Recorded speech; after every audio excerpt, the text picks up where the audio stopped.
All right, welcome. Today, we're going to tackle one of the most powerful and, let's be honest, sometimes intimidating tools in the entire Linux world, the Vim editor. But we're not just here to learn a few commands. Nope, we are going to frame this as a critical, job-ready skill that really separates the pros from the folks who are just getting by. So here's our game plan. We're going to start with the big why. Why even bother with Vim?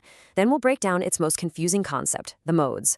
After that, we'll build up our command toolkit, put it to the test in some real-world admin scenarios, and then wrap it all up by showing you how to talk about these skills so you can absolutely ace your next technical interview. You know, this quote really nails it. Ubiquity, efficiency, and that modal design. Those are the three pillars that have kept Vim at the top of the food chain for decades, way before all the fancy graphical editors came along. Okay, so let's get right into it. In a world jam-packed with modern IDEs and slick text editors, why on earth should you invest time learning what looks like a tool from the Stone Age? Well, the answer is pretty simple. It gives you a genuine superpower right there on the command line. And here is the real professional advantage. First, ubiquity. V is everywhere. You SSH into a bare-bones server, a tiny Docker container, or an embedded device. Guess what's there? V. Second, efficiency. You edit, you navigate, you save, all without your hands ever leaving the keyboard.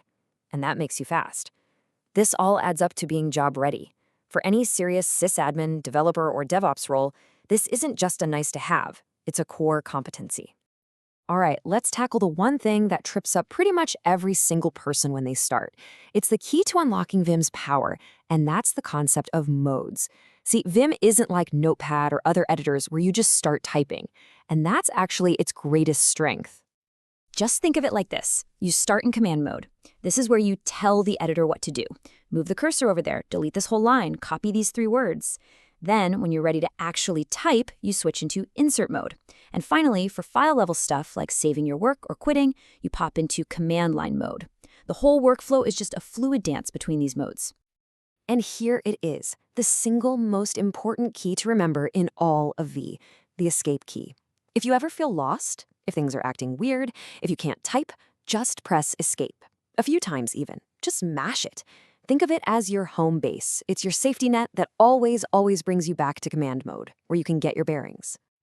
Okay, theory is great, but let's get our hands dirty. We're going to build your essential toolkit now. These are the commands you are going to be using day in and day out as a Linux pro. So look at how precise this is. I lets you insert before the cursor. A lets you append after it. So simple, so smart. Need to fix one little typo? Just hit R and the correct letter. CW, change word, is an absolute game changer for speed. And of course, U for undo is your best friend. It's all about making tiny, surgical edits with zero wasted effort.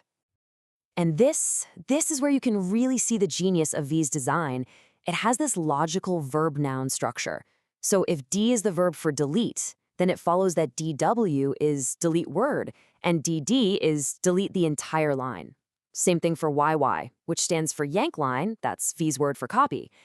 Once that pattern clicks in your head, the commands become incredibly intuitive. Finally, we have our file management commands. You get to these by hitting the colon from command mode. .w to write the file, so to save it. .q to quit. Most of the time, you're just going to use WQ to do both in one go. And that last one, .q exclamation, that's your emergency escape hatch. It means, get me out of here and I don't care about any of the mess I just made. An absolute lifesaver. Okay, knowing the commands is one thing, but applying them when you're under pressure, on the job, that's the real test. So let's look at how a system administrator would actually use VI to solve a couple of really common problems. So, picture this. A server isn't working right. You've dug through the logs and you've tracked the problem down to a single typo in a config file. Every second of downtime is costing money.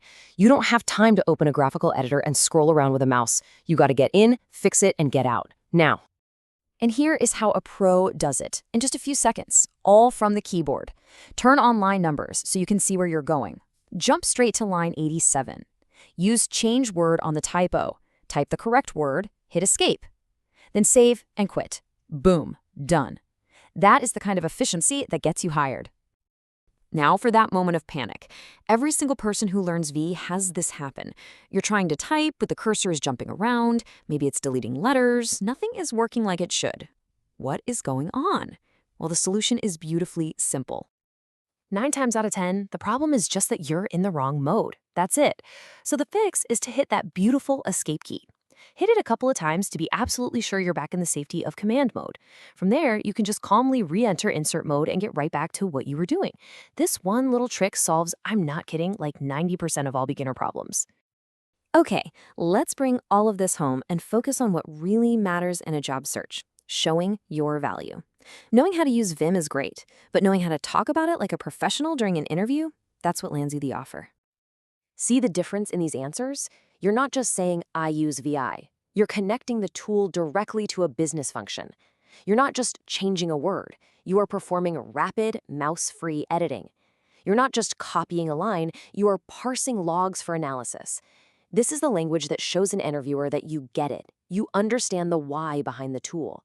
So when you're sitting in that interview, these are the 4 pillars to lean on. Show them you're totally comfortable with the modes, show them you can navigate big files quickly, show them you don't panic when things go wrong, and most importantly, show them you have that admin focus, that you can connect your skills directly to real-world tasks.